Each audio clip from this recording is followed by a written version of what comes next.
Wisst ihr, für was man die Eier mehr einen Ausdruck hat? Wie zum Beispiel für Arbeiten kann man auch noch Schinden sagen, so meine ich das. Gescheiter, wie heißt denn das? Synonyme. Ist das eine Krankheit?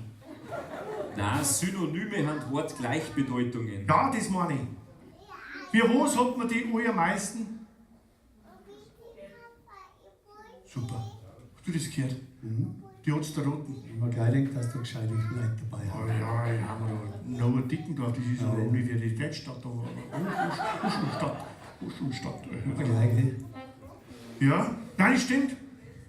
Und sollten die jemand noch mehr einfallen, das sagt uns dann in der Pause. Okay? Ja. 2, 3 und.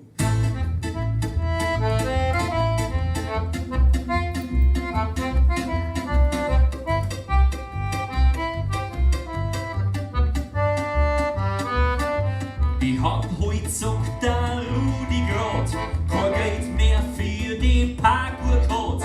Ich war nur 2 Minuten drin, ein Lottoschein noch hin. Und jetzt soll ich 30 Euro zahlen, da wird er's Geld ja direkt steuern. Er sagt zu, hast das Feuerzorn, weißt was, dann schäl dir mein Korn. Die Zettel schreit her da voll gut, steckst da von mir raus an dein Hut. Gesagt darauf sei freiter Sinn, wenn's kein Geld hast, bist der Depp. Flöhe, Mäuse, Kohle, Kröten, Mani, Pulver, Fuchsnähten. Schotter, Piepen, Zunder, Mari. Pinke, Pinke, Diridari, Zaster, Mammon, Knete, Flocken. Locken, Kies, Heu, Most und Flieder. Und ich denk mir immer wieder, Geld, Geld, Geld, Geld regiert die Welt.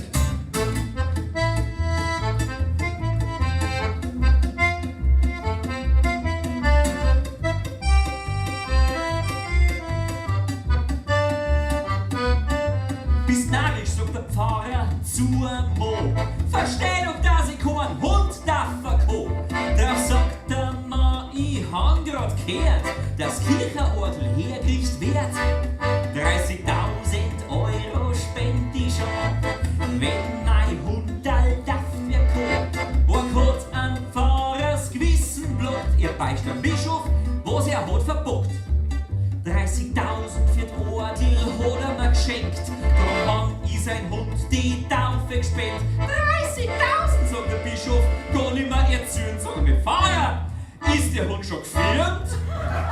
Flöhe, Mäuse, Kohle, Kröten, Mani, Pulver, Fuchsnähten. Schotter, Piepen, Zunder, Mari. Pinke, Pinke, Diridari, Zaster, Mammon, Knete, Flocken. Locken,